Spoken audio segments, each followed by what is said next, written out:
And on to the details now. The Britain's opposition Labour Party won a huge parliamentary majority in the country's general election, unseating the incumbent Conservatives after 14 years. As the counting of votes still underway, Labour secured 410 seats so far, Conservatives at 118.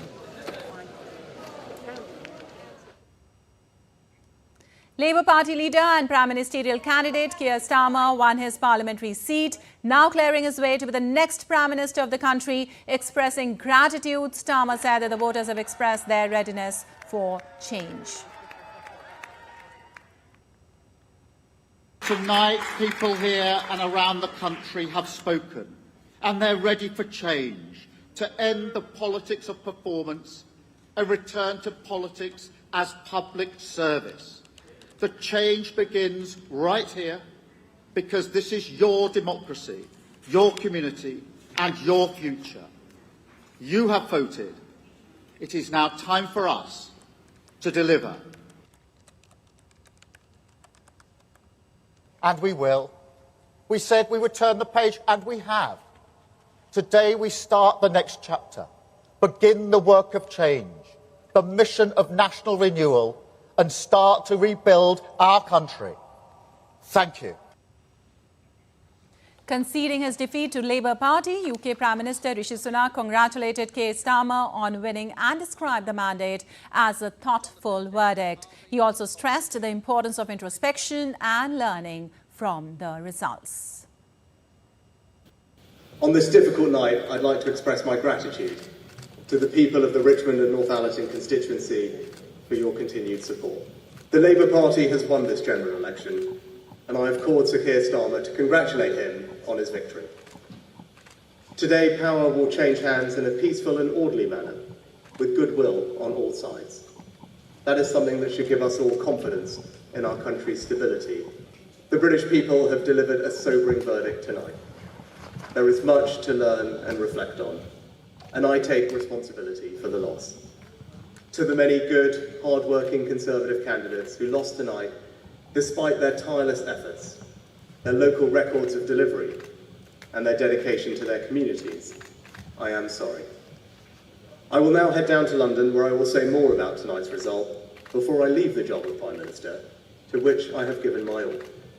I will then return here, to my family's home, and I look forward to spending more time with you all in the weeks, months, and years ahead.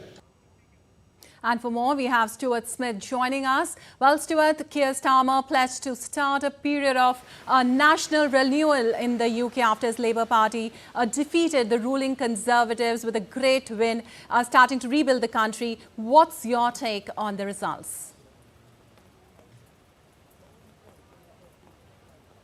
Well, it's an interesting type of victory for Labour because it appears more like a Conservative loss than a Labour win when you break down exactly how people voted. The Conservative Party going into this knew that it was very unpopular. There was, going by the polling, always a 20-ish percentage point lead for Labour, with the Conservatives trailing behind. And as the results are coming in, and we have most of them by now, it looks like it was a mix of Conservative voters rejecting the party they'd previously voted for, and some of them instead going to the more right-wing Reform UK party. When it comes to the percentage of the vote, Labour did actually very similarly to how it's done in the past, just received a lot more of the vote share in Scotland than previously. So it's been characterised as an election that Rishi Sunak lost and Keir Starmer has managed to secure on the back of that. However, it doesn't matter for anything with regard to what Labour can do in government. It has a majority,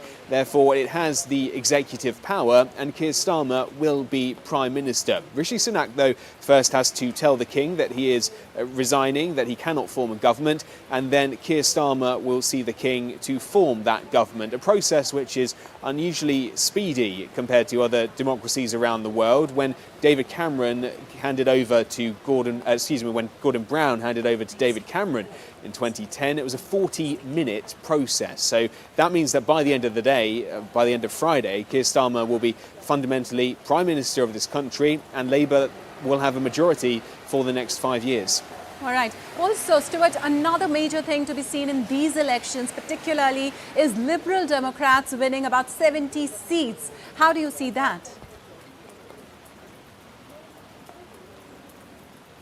Yeah, the Liberal Democrats were pretty much almost wiped out at the last election off the back of the 2010 coalition, Conservative Party, Liberal Democrat coalition. The Liberal Democrats were blamed with going back on one of their key promises, a promise to keep tuition fees low.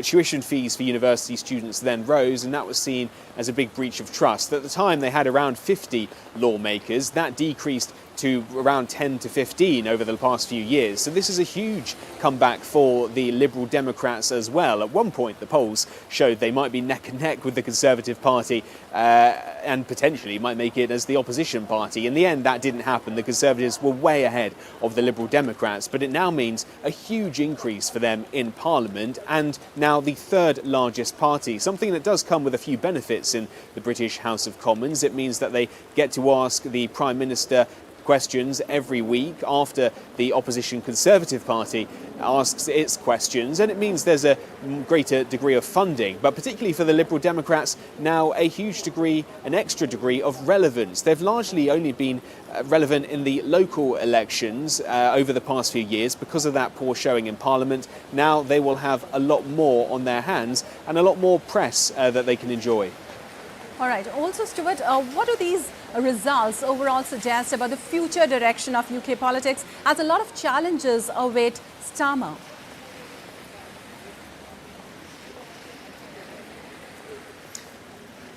With a large majority in the UK Parliament, there's nothing he couldn't try to pass that would be impossible unless it would happen to butt up against the Supreme Court. As Prime Minister, and with a majority in the House of Commons like this, he can pass through any legislation he sees fit. And particularly with such a large majority, even if there is rebellion, for example, as could happen on issues such as Gaza and Israel, where the Labour Party struggles to maintain a firm hold on all of its lawmakers' opinions, even then it would be hard to see how a rebellion would gain any steam. As to the issues he's going to be tackling internationally, something of course he doesn't have full control over, he will be shortly heading to Washington to join a NATO leaders summit to talk about support for Ukraine and how to counter the Russian threat, something that's incredibly important here in London. He'll also be attempting in the long term to, quote, reset ties with Beijing and China and do an audit of the UK-China relationship. And he'll also,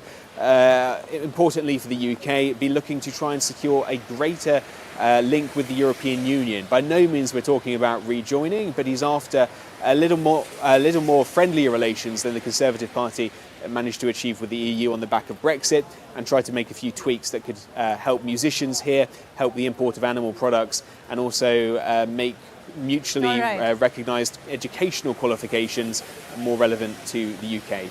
All right, Stuart, thank you so much for that update from